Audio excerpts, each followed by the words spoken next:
Yesterday, I had a conversation with a really good friend of mine, and he was talking to me about a conversation he had with an influencer type here in the Salt Lake area. And um, the conversation essentially revolved around Ibogaine and how Ibogaine is, the greatest. Ibogaine is the gold standard, et cetera, et cetera, et cetera. And so I've decided I'm going to do a series of posts. I don't know how many.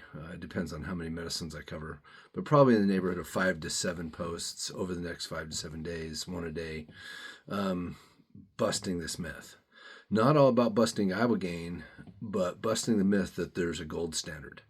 It's not a scale from 1 to 10, with 1 being the least best and 10 being the most best, and every single one of them fall on that scale somewhere. It's more of, so in other words, it's like saying, I have a whole toolbox full of tools in my garage, and the hammer is the gold standard.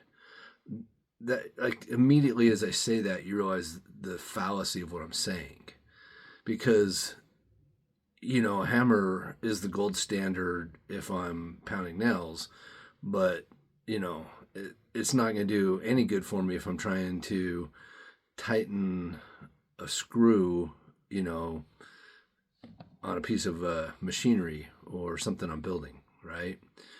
Like, they all have their specific purpose. They all have different ways that they work. They also share some commonalities as well. So there is no one is better than the other. They, one's a screwdriver, one's a crescent wrench, one's a hammer, one's a hacksaw, to stay within the metaphor. You have to know what their capabilities and what their specialities are. I think that we're doing a lot of discussion about Ibogaine, which is great, because the conversation is happening more often, which a rising tide raises all boats, meaning the more we have these conversations, the more that we're able to further advancements and awareness around plant medicine. But the idea that Ibogaine is the best is utterly false.